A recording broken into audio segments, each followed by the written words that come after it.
Hey everybody, welcome back to the channel. I'm Dr. Justin Feldman from Feldman Physical Therapy and Performance, and today we've got a fun shoe review. We're going to compare and review the Altra Rivera, the newest shoe in the Altra lineup, with the old staple in their lineup, the Altra Torin.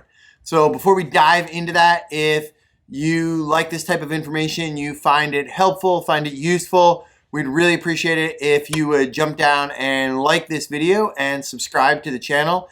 It really does help us out a ton, helps out the channel, the metrics and everything. So really appreciate all the support and feedback we're getting from everybody.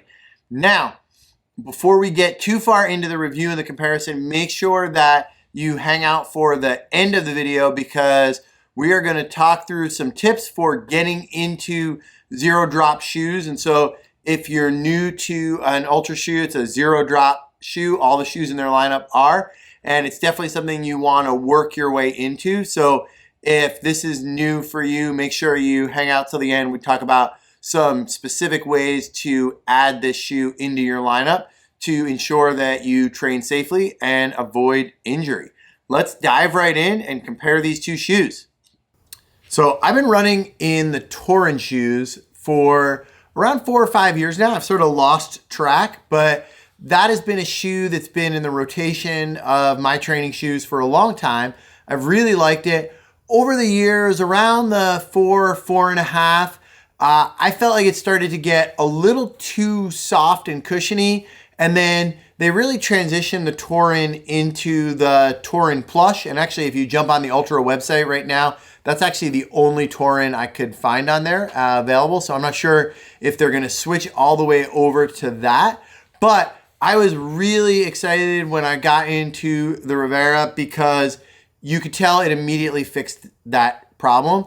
This shoe, while still having a good amount of cushion and being nice and soft and absorbent, it is really responsive. You can really feel the road underneath you. And I just feel, if I squeeze down here on the bottom, squeeze down here in this, you could really just feel how much softer this shoe is compared to the brand new Rivera. And I really like that. I enjoy a really firm shoe. I want to feel connected to the road. For me, the soft, the cushion, it's great. You want a little bit of cushion, but to me, it just started to feel like in the Torin, as they were adding a little bit more over the years, it got a little overdone. The newest Torin has a stack height, so sort of the cushion height of around 28 millimeters.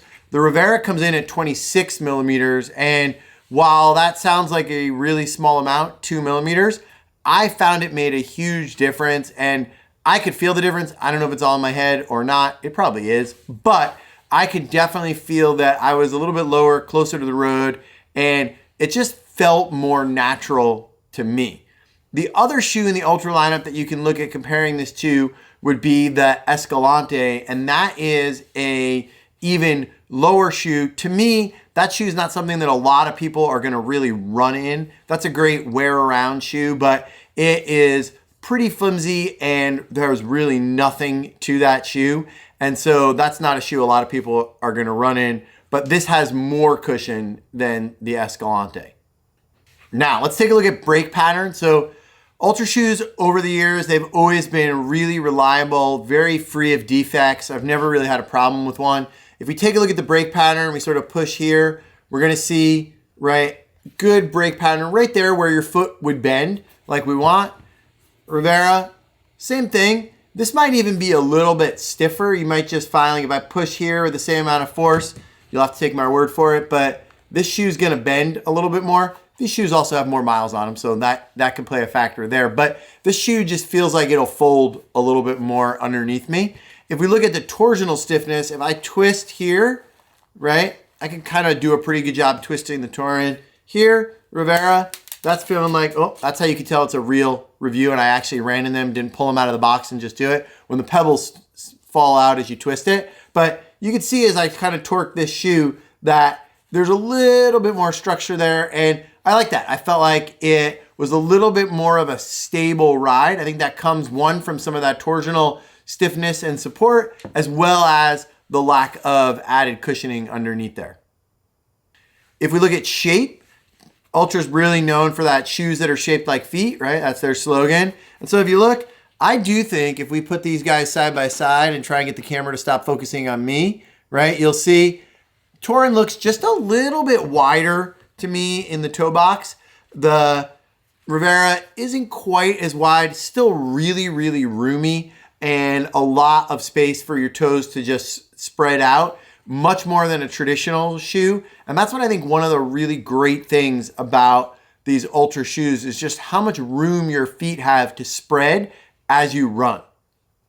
I have found over the years training in Altras that they are a great tool to get me into a much more natural stride. And so we'll talk a lot with patients as they come into the clinic about trying to avoid overstriding, maybe trying to shorten their stride a little bit and elevate their cadence. And I find that when I personally am in a rut where I could feel something's off with my gait, if I break out a pair of Altras and go for a couple of runs, a lot of things get fixed. And so that is something that I will talk with patients about all the time, is just trying something different, trying a different shoe. And a lot of times something with a zero drop is great for that. Now, who's a zero drop shoe for? Well, it can really be for anybody, but if you are new to zero drop shoes, this is the part of the video you really want to pay attention to. You don't want to run out to your local running store, grab a pair of Altras and make them the only shoe you run in. Problem with that is that if you are not used to that zero drop, and so when we talk about drop, we mean the difference between the height of the toe and the heel. And so in an Altra zero drop, they're the same.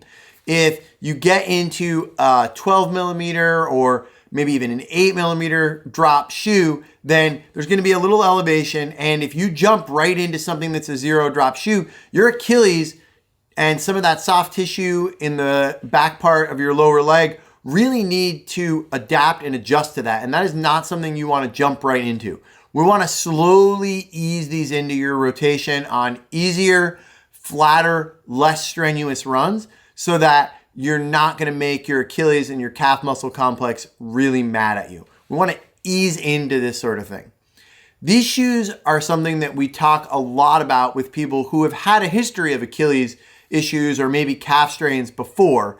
And the reason is that they can be used as a tool to build up the strength of that calf muscle complex and your Achilles, but it's something that you need to do slowly and over time and in a structured manner. No different than you wouldn't ramp up your mileage suddenly. You don't want to ramp up your time in a shoe with a drop that you're not familiar with, because something will get annoyed and irritated. So ease into these things slowly.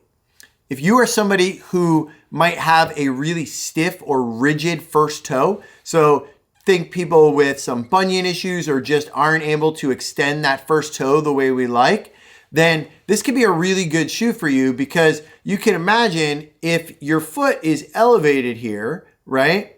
That puts a lot of pressure on that first toe joint because everything's coming down onto it. But if we can lower out and get you flatter, that's going to take a lot of pressure off there. And I've had a bunch of patients who have thought, I can't run anymore. I can't even go for long walks or be out there. And we get them into a pair of Altras and it just, it sort of feels like home. They think, oh man, where have these shoes been my whole career, my whole life? And really, they're just not something that a lot of people know about. They're becoming a lot more popular, but especially for people who have really restricted first toe joints, this is a great option for them and something that we recommend a lot.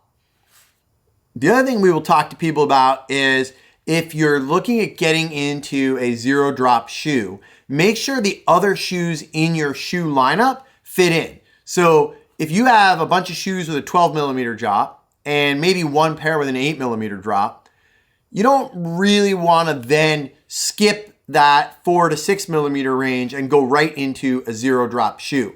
So this way you can have a rotation. So if you're going to go into the zero drop shoe and you're coming from, say, a 12, maybe you have an 8, you also want something in that 6 millimeter range so that you can slowly ease into it. And then for the bulk of your miles each week, you could sort of keep tinkering and slowly transitioning to evening out those miles a little bit amongst each shoe, but you don't want to be saying, okay, he said to ease into the zero drop shoe. So if I'm going to run 20 miles a week, I might run 17 in a 12 millimeter drop, and then I'll run 3 in my zero drop, because that transition is not going to be quite as effective as if you have other shoes to use during your training week that are in between. And so make sure you sort of have a stepwise pattern with the drop of your shoe.